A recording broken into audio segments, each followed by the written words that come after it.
Sejam muito bem-vindos ao Forbes Under 30 Innovation, nosso podcast da Forbes em conjunto com a Singularity Brasil. Eu sou Glaucia Guarcello, CEO da Singularity aqui do Learning Village, e estou aqui com a Carol. Sou a Carol Detilha, muito prazer, repórter de tecnologia, ciência e inovação da Forbes Brasil. E estamos aqui hoje com uma convidada super especial, né, Glaucia? Sim, hoje a gente está aqui com a Luísa Marques. Luísa, que foi aí um destaque na parte de inovação e tecnologia, que já está no sangue da família, a parte da tecnologia, né, Luísa? Falando um pouco de você, Luísa nasceu em São Paulo, se mudou com a família para St. Louis, no Missouri, aos 7 anos. Um dos pontos favoritos turísticos da cidade para ela era a fábrica da Budweiser, que ela já falava que queria trabalhar lá desde pequena. Quase 20 anos depois, hoje a Luísa é head de vendas e crescimento da BIS, que é o braço de e-commerce e serviços digitais B2B da AB InBev. E, por coincidência ou não, hoje a Budweiser faz parte também, né, do grupo desde 2008. Antes de ingressar no programa global de trainee da organização, onde ela foi escolhida entre mais de 120 mil candidatos, ela conquistou uma bolsa de 90% para cursar o ensino superior na Universidade de South Florida e, em seguida, aos 19 anos, fez um intercâmbio integral na Universidade de Nottingham, na China. Então está aí super global a Luísa e, além disso tudo, ela deu uma virada de chave aí na sua carreira na criação do Sponsored Tasks, que a gente vai falar bastante aqui hoje, que é um recurso que possibilita que outras instituições comprem uma cota de tempo dos vendedores da companhia. Hoje, grandes indústrias compram milhões de reais em tarefas patrocinadas, graças a Luísa, mas o começo foi difícil, com certeza, e a gente quer conhecer um pouco mais da sua história. Então, Luísa, eu adoro sempre começar. Falei um pouco aqui do seu currículo, mas eu queria muito que você se apresentasse, a Luísa pela Luísa, né? Quem é você, falar um pouco aí da sua vida, para todo mundo te conhecer um pouco mais e aí linkar com a sua história um pouco também. Perfeito, gente. Muito obrigada pelo convite, super feliz de estar aqui. De verdade, uma honra estar aqui com vocês e compartilhar um pouquinho da minha trajetória.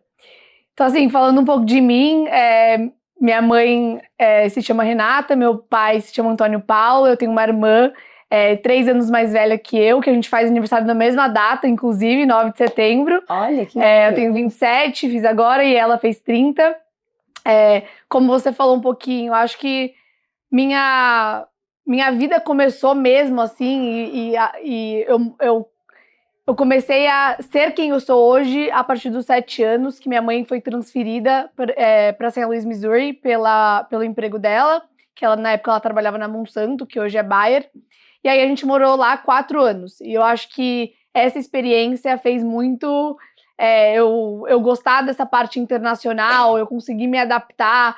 Desde então eu já me mudei diversas vezes e eu acho que essa oportunidade de morar quando pequena em outro país, ter que me adaptar a uma nova cultura, eu não sabia nem falar hi na época, então foi bem desafiador assim, mas eu acho que de fato nessa experiência formou mesmo a Luísa que é hoje, que gosta muito de descobrir coisas novas. Não existe um não para mim. Eu acho que tudo na vida é muito possível. E aí, depois de 4 anos, eu voltei para o Brasil. Voltei para o Brasil em um colégio tradicional. Não me adaptei por 1 ano. Essa história é engraçada, porque minha mãe fala que ela foi chamada na diretoria nesse colégio e basicamente falaram que eu fazia muita pergunta dentro de aula. É um problema, né? Pelo visto era um problema. E aí fala, Luísa faz muita pergunta, ela interrompe muito o professor, e não tem como, tipo, não sei, você tem que conversar com ela em casa. Aí minha mãe voltou pra casa e falou, Luísa, olha, me chamaram na diretoria falando que você faz muita pergunta, e assim, eu acho que você pode entender, assim, pra mim, eu não gostaria que minha filha estivesse num colégio que ela não pode perguntar e questionar os status quo. Ela é maravilhosa. E aí eu falei, não, de fato, eu sou uma pessoa super curiosa. E aí eu falei, não, eu não quero mais estar nesse colégio. E na época a gente morava, que até hoje eles moram lá, em Cotia. E aí tinha algumas poucas opções de colégio. Que tinha o Siddhartha, que é um colégio chinês. que, cara, eles formam um ser humano, assim, é muito além da educação normal. Eles têm diversas parcerias, tem parceria com a ONU, para debater na ONU, todo ano eu ia para a ONU debater. E era um colégio integral chinês, então 3 vezes na semana eu tinha mandarim, como, assim, tinha que... Nossa, que visionária! Não. E, além disso, também, aí eu falei, não, eu quero ir para esse colégio. Minha mãe falou, olha, esse colégio é mais caro, mas vai ser um investimento se você topar. Eu falei, não, beleza, eu vou para esse colégio. E aí eu fui para esse colégio, que, assim, foi muito importante também para formar quem eu sou hoje, muito nesse aspecto que eles formam muito além de educação tradicional. Então, a gente tinha aula de política, a gente tinha aula de debate, então eu participei do HMCLA, que é de Harvard Model Congress Latin America, 4 anos consecutivos, que era para você debater, você podia participar de alguns grupos, e eu fiz o ICC, que é International Criminal Court, 4 anos seguidos, e acho que é um pouco disso, tipo, eu me formei em um colégio que era muito internacional e muito... criou para além da educação básica. Eu ia até falar, você teve uma infância e adolescência de internacionalista, né? Super. Você foi criada para o mercado global desde 7 anos de idade. Exato. Até o colégio chinês, eu tô amando. Sim, e isso é uma coisa que hoje em dia, quando falam, ai, Luísa, você moraria, sei lá, na Zâmbia, você moraria em outro país. De verdade, para mim, ainda mais eu sou noiva, enfim, vou criar minha família, para mim, se eu tiver minha família, eu me adapto. Claro que tem que ver a oportunidade, enfim, o que eu vou estar fazendo, com quem eu vou estar fazendo, mas isso é um ponto também que, pelo fato de eu ter sido criado nesse ambiente de mudar muitas vezes, e também no Colégio Siddhartha, eu sou esse tipo de pessoa, assim. E aí, além disso, também com 15 anos, eu decidi, eu queria fazer intercâmbio na China. Aí eu falei... Fui lá para uma empresa que faz intercâmbio e disse, na China não dá, porque na China só a partir dos 18 anos, mas tem outras opções. Como eu falava inglês, eu falei, vou para a Espanha então. E aí eu fiz o intercâmbio na Espanha, estudei num colégio, morei com uma família espanhola que eu conheci quando eu cheguei lá, que foi de fato um choque, assim, para mim. Um brasileiro, né? Exato, e assim, era muito diferente da minha realidade, a família em si, eu tinha que dividir banheiro com 2 irmãos, eu tinha 14, 15 anos, eu dividia banheiro com 2 irmãos de, tipo, 30 anos, 28 e 30 anos. Então, foi uma experiência muito impactante, assim, pra mim. E aí, quando eu fiz 18 anos, eu falei, quero fazer faculdade fora. Acabou que minha prima estudava na Universidade do Sul da Flórida, falei, vou aplicar para algumas universidades, apliquei para a Universidade do Sul da Flórida e apliquei para a UBC também. Aí eu passei nas 2, mas eu ganhei muita bolsa na USF, fui para a USF, e aí fiz desde o primeiro semestre da USF, eu cheguei, pisei lá, no dia seguinte tinha uma votação para a Brasa. Não sei se você conhece a Brasa, que é a Organização de Brasileiros Estudando no Exterior. E a Brasa da USF é a maior Brasa que tem, porque tem muito brasileiro na USF. E aí, no dia seguinte, falei, olha, amanhã vai ter uma votação para quem vai ser presidente na USF. Aí eu falei, por que eu não vou me inscrever, né? Eu acabei de chegar, por que não? E aí eu cheguei lá, não conhecia ninguém, cheguei lá na frente, eu lembro até hoje a sala que eu entrei, e aí era eu e mais 2 meninos. E aí você tinha que fazer um pitch do porquê que você deveria ser presidente da Brasa. Uhum. E aí eu entrei lá, fiz um pitch, não sei como, porque ninguém me conhecia, eu fui escolhida para ser presidente. Não sabe como, ela já tinha, então, né? E aí eu fui escolhida para ser presidente da Brasa, e aí fiz vários projetos na Brasa, legais lá. E aí no segundo semestre eu comecei a trabalhar, porque meus pais, assim, independentemente da condição financeira, eles falavam, você quer fazer suas coisas? Você vai trabalhar para isso. Você quer viajar, você quer passar Spring Break em outro lugar, você vai trabalhar e você vai pagar com seu dinheiro. A gente vai te dar comida para você viver. Mas além disso, você que vai fazer. E aí eu comecei a trabalhar na faculdade, eu era tutora e professora de cálculo administrativo. Eu dava aula para estudantes de universidade mesmo. E aí, meu grande sonho de estudar na China, eu fui lá um dia no office, dentro da faculdade, e falei, tem algum intercâmbio para a China que eu posso fazer um semestre fora? Aí eles falaram, olha, Luísa, tem esse daqui, que é uma parceria que a USF tem com a University of Nottingham, mas ninguém nunca fez. Então, assim, se você quiser Ninguém nunca se testar... aplicou, né? Exato. Ninguém nunca aplicou, mas se você quiser testar pra ver... Aí eu falei, não, eu quero 100%. Vamos que a concorrência nesse era baixa. Exato, era baixa. E aí eu liguei pros meus pais e falei, olha, eu quero fazer intercâmbio na China.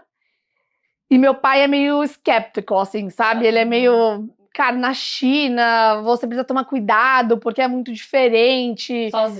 Sozinha, Ai, o eu sistema. Tô fã da China. Que eu não... Mas meu pai tem uma cabeça mais, assim, de medo, assim. Sim. E aí, eles falaram, olha, pra China você não vai. Escolhe, meu pai, né? Uhum. Escolhe outro lugar, mas pra China, muito perigoso, você não vai. Só sei que eu apliquei para uma bolsa na China, que basicamente a bolsa era para eles pagarem tudo do meu intercâmbio lá. E aí, tipo, comida, moradia, tudo. Eu passei nessa bolsa, então além de eles pagarem tudo, eles me davam $1.000 por mês para eu sobreviver lá. Então, eu estou indo. Não, aí isso foi em novembro, né? E aí, em dezembro, você volta geralmente para um mês de férias. Eu voltei com todas as minhas malas pro Brasil. E aí eu cheguei com várias malas, aí meus pais, tipo, Luísa, o que você tá com muita mala? Tipo, o que você tá fazendo? Eu falei, então, na verdade, daqui eu vou pra China, amores. Aí em janeiro, aí assim... Mas a passagem seu pai que te deu ou... Não, eu tinha dinheiro, eu paguei, eu comprei, eu fiz tudo em off. Então. Você não me virar, então. Demais. E aí eu falei, olha, sei lá, não lembro que dia, mas dia 14 eu tô indo pra China, eu não vou voltar para os Estados Unidos, eu vou pra China. Ai, eu queria tanto que minha filha fosse assim. Vai ser. Ela vai ser. Não. Mãe, tô indo pra China. Ai, vou amar. Ela, vai, minha filha. É isso.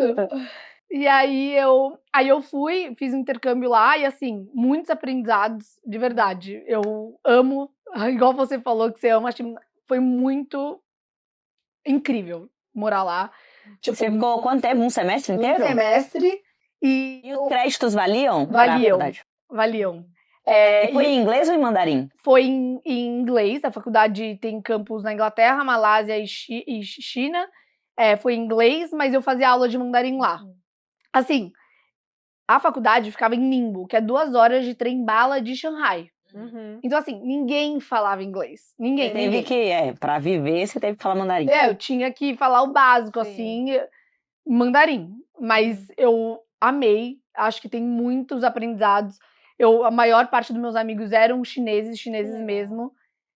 Hoje eu não consigo ter muito contato com eles porque eu perdi, né, o meio de comunicação, eles não têm Instagram, enfim, é mais difícil, mas meus amigos mandarim, tem muita coisa do sistema que eles me explicavam. Eu fiz uma aula de cultura chinesa, foi uma experiência muito incrível, assim. E aí eu voltei, terminei a faculdade e durante esses 4 anos eu também trabalhei no BTG Pactual como Summer. E no 3º ano eu fiz um Summer na ZX Ventures, que era a incubadora de inovação da IB InBev. E aí, da ZX, eles pediram para eu ser efetivada, porque eu estava tocando um projeto que eles queriam que eu ficasse, além do Summer. E eu apliquei para o Trainee GMT, que é um trainee global da IB InBev. E aí acabei passando, como eu tinha amado a cultura da IB InBev, eu falei, cara, para muito além de somente ficar nos Estados Unidos, que eu tenho muitos amigos que ficaram nos Estados Unidos, mas por ficar, tipo, pegavam qualquer emprego para ficar nos Estados Unidos, eu falei, eu quero construir minha carreira em um lugar que tenha pessoas parecidas comigo no sentido de propósito, de cultura, enfim. Aí eu falei, a IB InBev é o lugar que eu quero estar, e aí acabei passando nesse trainee, voltei para o Brasil, fiz esse trainee global, e aí, enfim, fui alocada no BIS, que o BIS é a plataforma B2B da IB InBev.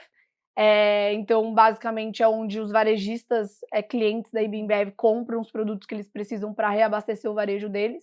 Fui alocada nessa... Lá nos Estados Unidos ainda, ou já aqui? Já aqui no Brasil, pós-trainee.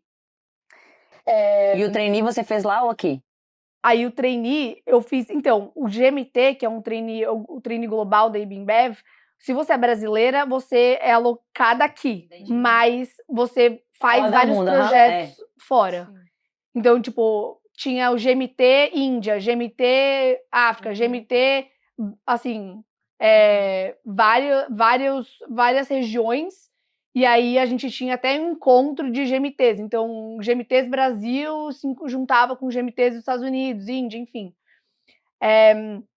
Mas é isso, aí eu fui alocada no BIS Global, que na verdade essa história é legal também, que vai um pouco da minha trajetória, que eu sempre fui muito pra frente, assim. Então eu tava no GMT, no Training Global, e em 3 meses tinha um projeto no GMT que era o Labs Box, que você tinha que criar uma empresa do zero. E aí, meu grupo de trainee eram 6 pessoas, e as 5 pessoas queriam criar uma empresa X. Tinha uma ideia e todo mundo, não, essa ideia é muito boa, vamos fazer essa ideia. E aí eu tinha uma outra ideia. A Luísa que perguntava, né? Por que será? Aí eu tinha uma outra ideia, mas eu fiquei meio assim, né? Tipo, eu vou fazer sozinho, vai pegar meio mal.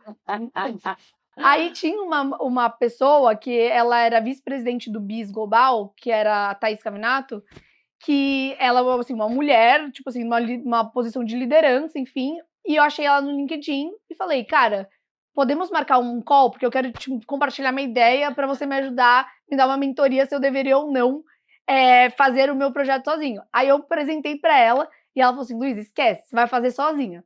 No final eu fiz sozinha, então eu acho que antes disso é muito isso, tipo assim, cara, eu preciso encontrar alguém, eu preciso falar com alguém, eu não tenho medo, não tenho vergonha, vai e faz. E aí ela falou, Luísa, vai e faz. Fiz, no final eu ganhei o melhor projeto tipo, tinha várias regiões também que você concorria. E eu fiz esse projeto. E aí a Thaís me convidou, falou, Luísa, eu tenho um projeto aqui que a gente não tem nome, mas a grande liderança da companhia querem que a gente monetize nossa força de vendas. Não tem nome para esse projeto. E eu preciso de alguém para tocar. E vai ficar embaixo de um diretor meu, que é o Flávio Vinci. Você topa vir? Aí eu falei, olha, no momento eu estou fazendo trainee. E aí ela falou assim, vai ter que pedir autorização pro RH para ver se você pode fazer os dois juntos. Aí eu falei, vou pedir então, né? Ela não queria pedir, eu vou pedir. Uhum. Aí eu peguei o telefone e liguei para a liderança de RH do programa e falei, olha, eu quero muito fazer, por favor me deixa. No final ela deixou, assim, fazer, e eu fazia os dois. Eu fazia o trainee e trabalhava nesse projeto, no time do Flávio. E aí, no final, esse projeto começou a dar muito certo. E automaticamente eu fui alocada no BIS, no time deles, no BIS. E aí, enfim, aí eu fui desde especialista, né, isso em 2021, oficial em 2022, para agora ser diretora. Muito recente, eu mudei de posição, na verdade, faz 2 meses que eu mudei, agora eu sou diretora de distribuição BIS Brasil 3P. Mas antes, até 2 meses atrás, eu era responsável por vendas no BIS Brasil 3P. É isso, gente. Essa é a minha trajetória. Parabéns. 21, 22, rapidinho só. Você tinha o quê? 23, 24 anos. E você já estava... É fantástica. E eu lembro que quando eu entrevistei a Luísa pro Undertale, enfim, eu lembro que ela fala com essa empolgação, com esse brilho no olho. E eu fiquei hipnotizada, assim, e nada muda. Passou 1 ano desde a entrevista e você fala com o mesmo entusiasmo. É muito bacana, assim. Não, é incrível ver. Eu acho que você tem várias características que eu admiro demais e que, além de admirar, eu me identifico muito com essas características, né? Essa inquietude, esse inconformismo com o status quo das coisas, né? Esse por que não? Ou não, eu já tenho. Essa cara de pau, né? Eu brinco com todo mundo que eu falo que a gente tem que ter cara de pau na vida. E agora falando de liderança feminina, né? Você é uma diretora super jovem numa empresa que é enorme e que, do que eu tenho referência, a liderança é majoritariamente masculina. Como que é lidar com essa questão cultural? Como que você vê as relações de trabalho? Como você lida com isso? Você também é filha de uma super executiva, então acho que você tem um exemplo em casa. Não estava no roteiro isso, mas me fala um pouco como isso é na sua cabeça. Perfeito. Eu acho que primeiro, como você falou, eu tenho uma mãe em casa que é minha mentora de vida, assim. Então, acho que, como você estava falando da sua filha, eu acho que ela vai ter muito ela vai ter um privilégio de ter uma mãe que nem você dentro de casa pra ser mentora da vida dela. E eu falo, é um privilégio ter minha mãe dentro de casa como minha mentora. E me guiando, assim, me dando dica. Porque, assim, de verdade, não é fácil você ser mulher na liderança, enfim. E primeiro, acho que primeira coisa é você ter alguém como mentora pra te guiar. No meu caso, eu tenho o privilégio de ter minha mãe. Segundo ponto, acho que tem uma coisa que minha mãe sempre fala, que é ninguém vai fazer com você o que você não permitir. Meu pai falava essa mesma frase. Olha aí. Ele falava, todo mundo recebe o tratamento que se permite receber. É isso. Então, assim, minha mãe sempre deixou isso muito claro, que, assim, se você não permitir, a pessoa não vai fazer isso com você. E mesmo se fizer, você tem que ter, assim, pulso firme De pra... colocar seus limites. De colocar seus limites. Então, eu acho que muito como mulher, como liderança dentro de uma empresa super relevante, assim, eu acho que, primeiro, eu sou uma pessoa que eu tenho pulso firme, e eu acho que isso faz diferença, porque você coloca limite, enfim. Eu acho que tem um aspecto também de, por ser mulher, quando você coloca, né? Ah, você é muito firme, enfim, mas se fosse sabe? Mas assim, eu acho que é muito importante você manter a sua coerência, né? sua coerência e falar, gente, essa é a minha personalidade. Sim. Eu estou sendo autêntica, eu estou sendo autêntica. Eu quero, né? Eu quero construir, eu quero alcançar os mesmos sonhos que vocês, e eu tenho essa personalidade que não é porque eu sou mulher que eu tenho que ser leve. Eu sou dessa forma. Sim. E eu acho que quando você acaba tendo situações que não sei se... Que independentemente, eu acho que de você ser mulher ou você ser homem, mas situações de mais firmeza, você tem que se posicionar e falar, olha, não concordo, não é isso. Enfim, você tem que ter essa... Você tem que comprar, né? Exato, você tem que comprar. Mas eu acho que é isso. Eu acho que primeiro é você ser autêntica. Se você tem esse jeito mais firme de ser, você tem que... E tá tudo bem. E segundo, que você não pode... Assim, se você não permitir, vai até aí, entendeu? E eu acho que também eu escolhi muito a IBMBev porque, no geral, assim, as pessoas elas têm mais essa cultura de objetiva, pragmática. Tanto que eu tenho clientes que trabalham em empresas americanas, eu amo, porque você fala direto ao ponto, você move as coisas, e eu gosto muito desse lado também. E aí eu acho que tem um segundo aspecto também, que eu acho que você, por ser mulher, liderança, enfim, feminina, eu tento muito inspirar outras pessoas, assim, dentro do meu time. Eu tenho muita mulher no meu time, e eu sempre tento inspirar essas mulheres dentro do meu time, do tipo, é possível. E eu acho que um ponto é você ter um exemplo. Eu tenho um exemplo dentro de casa, mas tem exemplos fora também, você própria, assim, CEO e, enfim...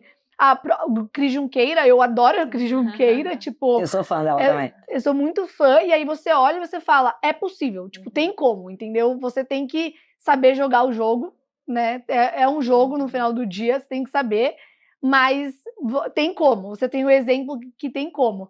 Então, acho que são esses três pontos, assim, ninguém vai fazer com você o que você não quer que seja feito, você ter alguém para você se inspirar, e você também inspirar os outros como mulher, para que cada uma que vai subindo vai puxando a outra, sabe?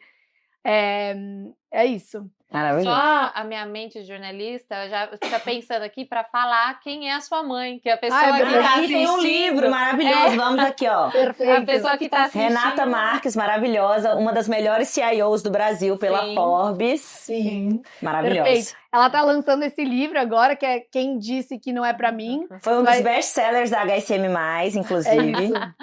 E de verdade, eu li esse livro, eu tô tipo assim... Toda mulher no mundo, não só mulher, mas toda mulher no mundo deveria ler, porque Mas é muito engraçado que, assim, quando eu escrevi o meu livro, e essas coisas de mãe me mexem muito, né? Eu pego o livro, eu ponho a abinha que tem a minha foto, eu fico com a minha filha assim, quem tá aqui? É a minha mãe! Aí eu fico super emocionada, assim, porque quem é mãe, é executiva e tal, a gente tem muito esse peso, né, de... eu não quero que eu não consigo ser a mãe mais presente do mundo, mas eu quero que minha filha se sinta amada. É muito complexo lidar, né, com essas sensações. E até para mim, a sua mãe é um exemplo, porque eu vejo você, né, eu vejo a pessoa que você é, sua irmã também, e a carreira que sua mãe teve. É para mim também, né? Então é uma inspiração de que é possível, porque aí o medo fica. Quando você fica bem sucedido na carreira, o medo começa a ser, mas eu vou criar um ser humano funcional, eu vou criar um ser humano emocionalmente equilibrado, sendo que eu trabalho tanto que eu trabalho. E olha aí, olha que ser humano maravilhoso. Exato. Então, assim, é muito bonito ver que da sua mãe não é só o livro, é na prática. Ela conseguiu conciliar carreira e maternidade de uma maneira com maestria nas duas áreas, né? Sim. Então isso é muito legal. Não é um papel fácil, mas é o que a gente estava falando, assim. Se você acredita e no final, se a mulher quer, é possível. Tipo, é possível. Se você quer, você é CEO, você quer ter filho, você quer ter 10 filhos, é possível. Você dá um jeito, né? Você dá um jeito. Você vai sofrer mais ou menos. Mas sobrevive, tá tudo bem, tá tudo bem. E vamos falar um pouco de tecnologia, né? Você criou aí em conjunto esse trabalho do projeto do Sponsored Tasks. Como que funciona a plataforma? Quais foram os maiores desafios de tecnologia para fazer a plataforma? E o que você acha que isso representa para o futuro, né? O que você vê em relação ao futuro deste projeto? Perfeito. Acho que é legal dar um contexto antes, assim. O BIS é a plataforma da IBMBev, B2B, que tem a ferramenta do cliente, que é o BIS Customer, que ele compra as coisas que ele precisa para reabastecer o varejo dele, mas também tem a plataforma do vendedor, que é o BIS Force, que basicamente é um CRM do vendedor, que guia a jornada do vendedor durante a jornada de visita dele no varejo. E aí, assim, quando foi criado o BIS, né, foi criado por uma pessoa que chama Ricardo Tadeu, eles viram que não era suficiente você criar o BIS Customer somente, o aplicativo do varejista. Você tinha que criar também o aplicativo do vendedor para que esses dois stakeholders estivessem conectados. Perfeito. Para você garantir a personalização, que é muito futuro, tanto na jornada do cliente quanto na jornada offline que a gente fala. E com o IA, essa personalização pode chegar ao nível pessoa mesmo, né? Não, hoje já é. Dentro do BIS, hoje a gente usa inteligência artificial para tudo e é tudo personalizado a nível PDV. E aí o vendedor tem esse CRM, que é o BIS Force, e o BIS Force ele guia a visita dele. E aí, Luísa, como que guia a visita dele? Tem tarefas que são enviadas para o vendedor, que fala para o vendedor o que ele tem que fazer durante essa visita. Então, por exemplo, eu, Luísa, tenho um bar mais premium, né? Ali no Itaim. Para a Luísa, faz sentido ela comprar Corona. E faz sentido ela também comprar Corona Zero, que é vamos supor, um novo SK1, que já está há um tempo aí, mas Corona Zero.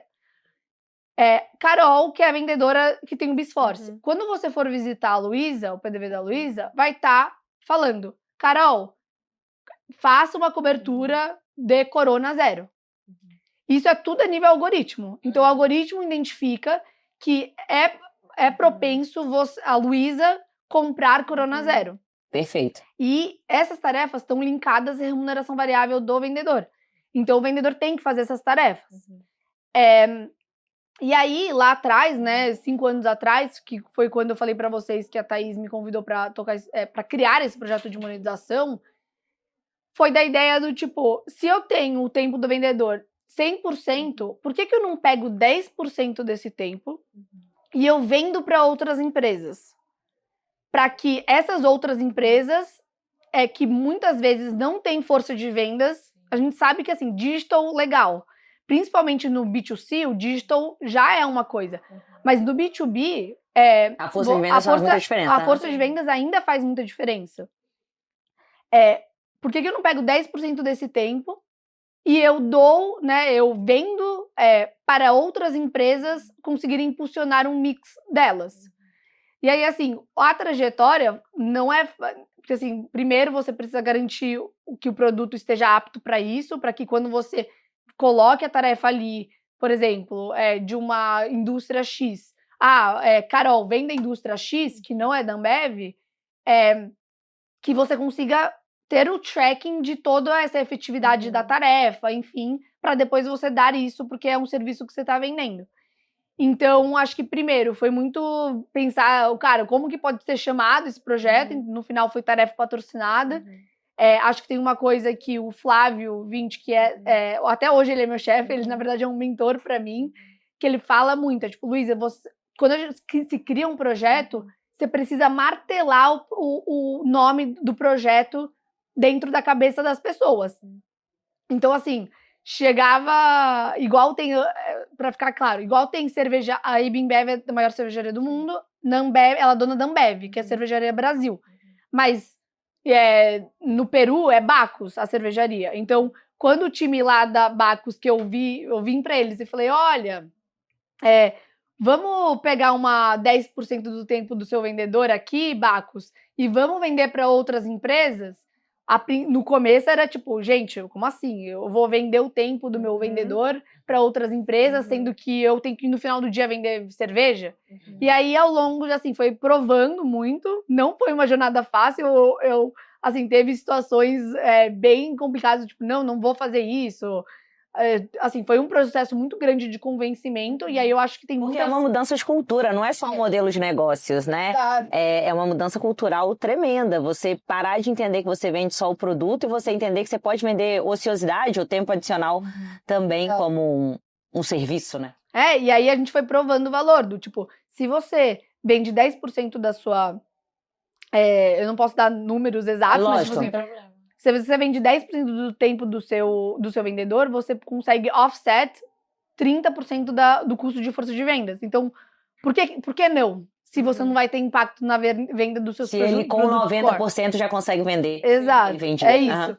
Então, a gente foi provando muito esse valor. E aí Isso pode ser aplicado em qualquer empresa que tem B2B com força de vendas, né? Se eu tenho uma consultoria e eu tenho time comercial, ele pode vender da consultoria A, mas ele também pode vender produtos de uma empresa de tecnologia que é correlata. Seriam alianças estratégicas, né? Sim, com certeza. E de verdade, no B2B, pensando em futuro, a gente acredita muito nisso. Eu acredito muito que no final do dia o varejista não quer ser... Hoje, não sei se vocês já fizeram rota algum dia, mas assim, você vai fazer rota num ponto de venda. Da mesma forma que tem um vendedor da Ambev visitando, tem um vendedor de 20 outras empresas visitando. Se fosse um só, para ele é muito mais fácil. Sendo que no final do dia, o varejista tá lá para fazer sellout. Tipo, ele tá lá para atender você que vai lá comprar o Não, e você diminui trânsito, você diminui emissão de carbono, você diminui um monte de coisa, né? Toda a cadeia. Então, eu acho que o primeiro foi assim, essa trajetória. Vamos dar um nome, vamos ter com esse nome, assim, é tarefa patrocinada, em inglês Sponsor Tasks, e não vamos fazer as zonas usar outro nome. E aí, acho que esse é o primeiro ponto. Segundo, o ponto de convencimento, do tipo, em números, como que você consegue. Eu acho que em qualquer projeto que você vai fazer, o mais importante é você ter um business case comprovado. Então, pega uma zona que confia na ideia e pega o resultado disso, e aí você começa a mostrar isso em todos os aspectos, né? Você vai criar um novo produto. Cara, coloca no mercado, mostra que funciona e depois você convence os outros para eles implementarem também. Então, isso foi outro ponto que a gente fez, que foi um piloto, mostrou que funciona, pegou esses dados de usando X% do tempo, você offset Y% do tempo do vendedor. E é isso. Então, essa foi basicamente a jornada. E aí, desde então, a gente já está em mais de 8 países da IB InBev, esse projeto. Hoje é o serviço mais vendido, serviços de monetização mais vendido da companhia. Não, maravilhoso. E tem um conceito que na Singularity a gente fala bastante, que é o conceito de ecossistemas digitais, né? De como a gente consegue expandir a atuação de qualquer organização e diversificar sem aquele paradigma antigo de que eu tenho que ter capacidade de fazer tudo, né? O paradigma mais clássico da estratégia, ele é muito focado nisso. Como eu crio minhas forças, minha vantagem competitiva e tudo mais. hoje, principalmente por causa da digitalização e de todas as soluções que a própria IA trouxe para a mesa, a gente defende muito essa visão de virar um ecossistema. O Reinaldo, ele fala que é quase um bioma, né? Porque tem coisas que são meio interdependentes e tem outras que são menos, mas é um pouco imitar essa ideia de como a própria natureza funciona. Tem uma das disciplinas que a gente trabalha aqui, que tem um professor maravilhoso que ele chama Gui Genari, que ele ensina biomimética, que é como a gente pega conceitos que na natureza funcionam muito bem e a gente traduz isso para o ambiente corporativo, essas lições de como eu crio redes, né? Não sou eu contra o mundo, sou eu e vários aliados tentando prosperar em conjunto. É um paradigma bem diferente. Vai lá, Carol, perdão. Não, imagina, só ia falar que esses conceitos da biomimética também envolvem muito isso de futuro, justamente porque se a gente continuar fazendo o que a gente fez até hoje, não tem como a sociedade, o planeta ser sustentável, aguentar. Né? Então, é muito. Foi o exemplo que a Glaucia deu foi muito bacana justamente nisso.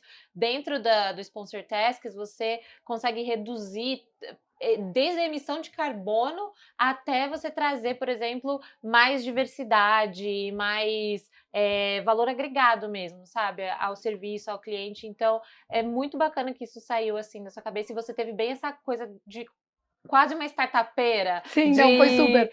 De assim, não, eu acredito na ideia, eu vou até o final, eu preciso só de uma pessoa que acredite em mim. Sim. E eu acho que você tem um pouco dessa veia, assim, de empreendedora, né? E assim, eu amo eu falo, eu estou intraempreendedora. Intraempreendedora, mas eu estou na IBMBev porque tudo que eu fiz até hoje, eu tenho, assim, tarefa patrocinada foi minha primeira criação lá, depois eu criei a área de vendas B2B dentro do BIS, e agora eu tô criando uma outra área também, e isso que eu amo, assim, eu gosto de pegar coisas do zero e criar, porque é isso, eu acho que quem tem esse perfil de vamos fazer, enfim... São os hunters da inovação. Os hunters, exato. E aí tem até não sei se vocês conhecem a história da Visa, que a Visa, ela, na verdade, foi criada pelo Bank of America, né? Ela era somente do Bank of America. E aí chegou num momento que uma pessoa lá dentro falou: por que não a gente abre a Visa para todos os bancos e todos os mercados? E aí hoje a Visa, assim, é uma das empresas mais bem, assim, grandes no mercado, assim, bem avaliadas. E isso é um exemplo também. Assim, a partir do momento que você consegue abrir esse ecossistema, você consegue ganhar muitas vezes muito mais escala do que ficar somente no seu mundinho. E isso é super importante, né? Às vezes a gente vê um grande discurso nas organizações de a gente quer mudar, a gente quer inovar, mas as políticas e a cultura não permitem que isso aconteça na prática, porque na prática o que eles fazem muitas vezes é só reforçar, siga a regra, faça exatamente como sempre foi feito. E eu acho que no seu perfil isso nunca encaixaria numa empresa, porque você sempre teve essa inquietude de por que não, né? E desde criança perguntando, indo para lugares que as pessoas não estavam indo, tocando projetos diferentes. E eu acho que você conseguiu encontrar um lugar onde isso é fértil e isso é incentivado e trouxe o resultado que trouxe. Aí, o que eu queria trazer de gancho em relação a isso quando a gente fala hoje da velocidade de mudança que a gente tem no mundo, o nível de transformação que a gente tem no mundo, esse perfil de intraempreendedor, ele deixa de ser uma coisa que é exceção e ele tem que começar a virar um pouco a regra, porque o mundo está numa velocidade tal que é quase impossível eu, daqui 5 anos, estar fazendo a mesma coisa da mesma forma, né? Que dicas práticas você daria? Porque grande parte do nosso público aqui são ou líderes de organizações ou pessoas que estão começando ali, né, no mercado de trabalho como um todo. Que dicas práticas você daria para as lideranças das empresas para criarem ambientes mais intraempreendedores, criarem uma cultura mais intraempreendedora? E que dicas você daria para os jovens que estão ali começando a sua carreira, que têm ideias, para que eles não desistam dessas ideias, né, que eles consigam ali prosperar? Acho que o primeiro ponto é possível eu ser essa intraempreendedora dentro da IBMBev, porque eu tenho um líder que é assim também. Eu acho que esse é o primeiro ponto, que aí eu acho que nem é uma dica, assim, posso dar uma dica para os líderes, sejam open-minded, sejam cabeça aberta, deixa as pessoas co-criarem, porque isso é o que vai fazer o futuro. Essa é a minha dica para os líderes. Mas eu acho que minha dica é mais até para organizações. Organizações, contratem pessoas que têm esse perfil, porque você só consegue... beleza, eu tô num papel de diretoria agora, mas eu reporto para uma pessoa que é assim, e sempre reportei. Então, o meu chefe, que é o Flávio, ele nunca me limitou. Ele nunca limitou essa minha vontade de criar e fazer.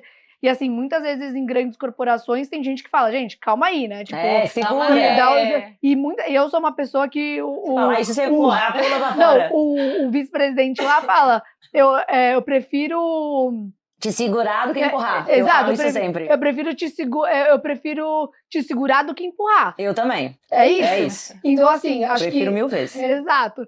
Então, mas muito assim, eu tenho esse espírito, eu sou muito autêntica no trabalho, porque eu sei que tem um chefe meu, que é o Flávio, que compra e que patrocina, e que é isso. Então, acho que a primeira coisa, minha dica para os líderes é o que eu falei, mas minha dica para organizações. Tragam líderes empreendedores. Tragam líderes empreendedores. Então, essa, para mim, é o essencial, porque se você não tiver liderança empreendedora, ninguém vai... A pessoa embaixo, mesmo que ela seja, ela não vai ser, porque ela vai ser limitada. Vão falar, calma aí, e aí, hoje, se falam calma aí, eu falo, calma aí nada. Porque eu sei que tem alguém em cima que tá me protegendo, né, me apoiando. É exatamente isso. E aí, sobre jovens, pra mim, assim... Minha mãe sempre fala, Luísa, você e a Júlia nunca tiveram um pensamento limitado, assim, vocês têm pensamento abundante. Não existe não, vai pra cima, você tem um sonho, vai e percorre esse sonho. Ah, não pode fazer isso? Pode. A gente vai dar um jeito, pode. Não sei como, mas a gente vai fazer o negócio acontecer. Então, quem disse que não é pra mim? Exato, quem disse não é pra mim. Exatamente o livro da minha mãe.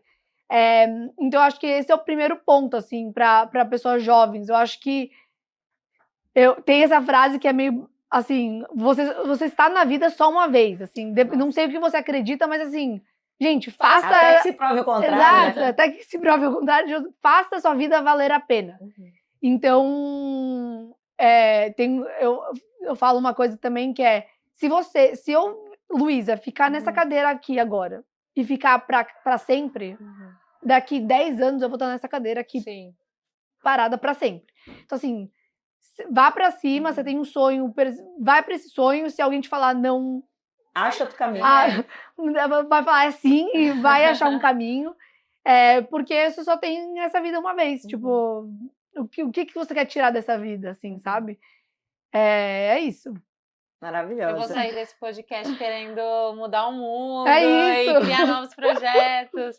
Luísa, para terminar, pelo menos da minha parte, já que a gente está já se encaminhando para o final, queria perguntar um pouquinho sobre a repercussão que o Under 30 teve na sua carreira, dentro da empresa, com a família, os amigos. Como é que foi, desde o ano passado, justamente, o impacto dessa lista na sua vida? Perfeito. Acho que um ponto, na pergunta, Luísa, o que te move, assim? Eu tenho essa coisa dentro de mim, que eu acho que é minha mesmo, e foi impulsionado muito por eu ter o exemplo dentro de casa, mas no final do dia eu quero ser o exemplo, e eu quero ser o exemplo principalmente para minha família. Primeira coisa, eu quero ser o exemplo para minha família. Quando você vai numa reunião, um churrasco de família e falam, nossa, Luísa, você conquistou isso, você fez isso. Tipo, é uma coisa que me satisfaz, assim. Então, eu acho que o primeiro ponto eu tenho esse objetivo de vida mesmo, em ser uma admiração para minha família, e eu acho que ser reconhecida como Forbes trouxe isso, né, mais visível, que é um stamp que você ganha, que é um grande objetivo da minha vida, assim, ser admirada pela minha família e ser um exemplo em todos os aspectos do dia a dia, mas acho que essas conquistas faz toda a diferença. E aí eu acho que no trabalho, assim, também tem esse reconhecimento. Eu estou numa empresa que me dá muitas oportunidades, eu escolho hoje, é uma escolha que eu faço estar dentro dessa empresa, e eu acho que é esse reconhecimento também. Acho que o meu mentor, o meu chefe, que é Flávio, as pessoas do meu time me admiram muito, e eu acho que ser Forbes Under 30 dá mais esse peso na sua carreira profissional também. É isso. Muito legal. Eu nem sei direito como fechar, eu fugi completamente do roteiro, mas não, porque você é uma pessoa encantadora, né? Você fala, a gente fica assim, você tem uma energia tão alta, uma frequência de energia tão alta, que é apaixonante, assim, sabe? É muito inspirador, e a forma como você lida com a vida, como você lida com os desafios, é muito legal, assim. Eu brinco que eu me divirto fazendo esse podcast porque eu sou geração Y, né? E eu tô aqui com a Gen Z, entendendo? Eu sou a tiazona. Gen Z, let's go! Venceremos. Eu tô aqui a tiazona aprendendo com os jovens.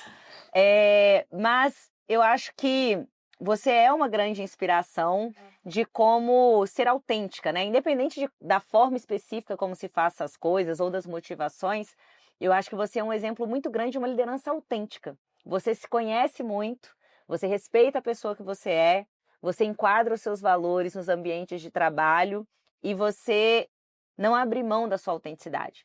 Eu sempre falo, né? Eu falo isso há bastante tempo, eu já migrei de carreira 4 vezes.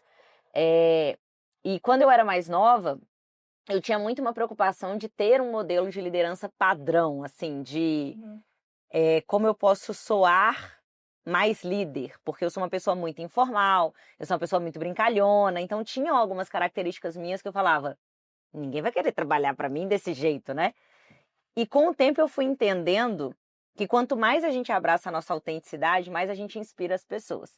As pessoas não seguem líderes encaixotados, elas seguem líderes autênticos. E quanto antes a gente abraça a nossa autenticidade, mais fácil tudo flui, até para as nossas escolhas. Então eu queria primeiro trazer uma mensagem de que é muito lindo ver uma pessoa tão jovem, com tanta consciência, autoconsciência, com tanta personalidade e autenticidade, brilhando no mercado de trabalho, abraçando aí, sendo a primeira em várias coisas. E eu acho que esse pioneirismo ele é muito legal, ele tem esse fator do role model, né, do exemplo, né, que você quer muito dar, de dar orgulho para sua família, enfim. E eu acho que te agradecer por tudo isso, te parabenizar pela sua trajetória e te pedir aí uma mensagem final, né, que você trouxesse para quem está te acompanhando, para quem se inspira aí na sua história linda, uma mensagem final do que você quiser falar. Perfeito. Eu acho que, primeiro, mulheres, né? Vocês conseguem, acho que muito do que minha mãe fala no livro, quem diz que não é pra mim, é pra vocês. Se vocês querem, vão atrás e façam acontecer. E achem exemplos, porque eu acho que o exemplo, ele move e fique próximo de pelo menos um exemplo. Tem alguém pra te mentorar, pra estar do seu lado nessas horas, né? Eu acho que para além de um psicólogo, enfim, ter alguém que é um exemplo e pegar dicas e construir sua carreira e construir seu sonho é muito importante. Então, eu acho que minha mensagem final se você quer, é possível. Não tem nada no mundo que vai te limitar a você conseguir tudo que você quer e sonha nesse mundo. Obrigada. Ai, ótimo. Esse foi... Alguma dúvida de que a gente votaria nela hoje, se ela aparecesse hoje pra ser... Tem meu voto, pode se candidatar, tem meu voto. Depois fala, não sei porquê, Não sei, me escolheram, não sei o porquê. número, pelo amor de fiz lá um Deus. pitch, não sei Eu já quis ser presidente do Brasil. se quiser, eu posso te ajudar na campanha. Não, foge disso, foge disso.